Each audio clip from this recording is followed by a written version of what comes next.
John 15:17 has a good example of hinna and why you need to understand the whole concept of semantic range. But Jesus is saying in his upper room discourse, he's saying these things, some stuff he's been talking about, these things I command to you. And just real quickly, who means dative? And again, why? Well, if you check the verb out, what you'll see is that entello means to give or leave instructions. And the idea is to give instructions to. A lot of times when verbs are not followed by the accusative, all you have to really do is think through what the word means, and you can see why it takes the dative or the genitive, perhaps. So, for example, entello means I give commands to, and if you go down in BDAG, you can see right here, tini ti, which means that what is given is in the accusative, and to whom it is given, tini, is going to be in the dative. So these things I command to you all is the idea. So I command these things to you all, hinna, in order that you love one another. Now I wanted to focus on hinna, so let's get BDAG up. And if you memorize even the glosses properly for hinna, you know that it can mean purpose, or it can weaken to result, or it can weaken completely to the idea of that. In other words, the hinna clause would be introducing the content of what has been commanded. And we move then into exegesis. But again, the point is that Greek gives you the range of possibilities, and then you use context to make the decision. If you haven't memorized the range for hinna, you really need to. So hinna can indicate purpose, right? In order that, okay.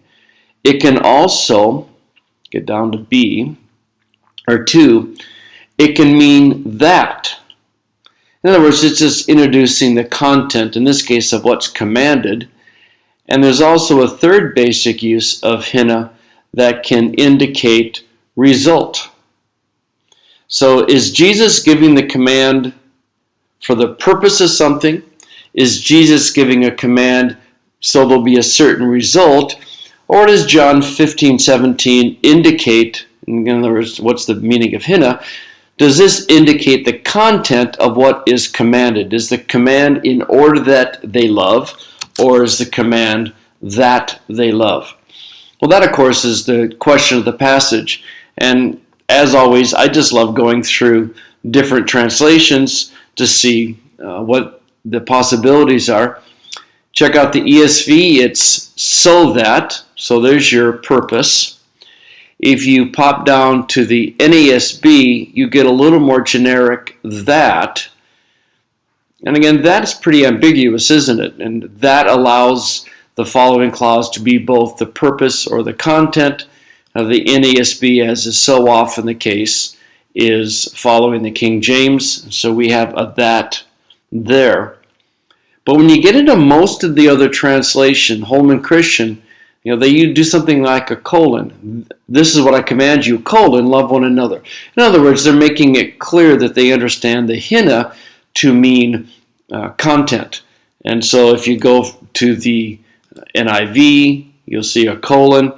If you go to NLT, you'll see a colon. It's interesting to watch the shift from the RSV to the NRSV, and I really enjoy doing that. I enjoy seeing how the same committee upgrades its translations.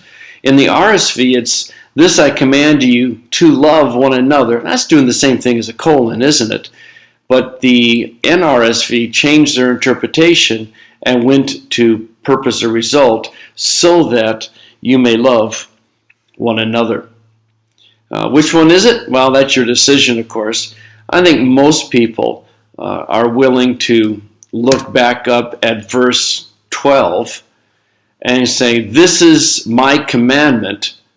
And here it clearly is, my commandment is this, that you love one another just as I loved you.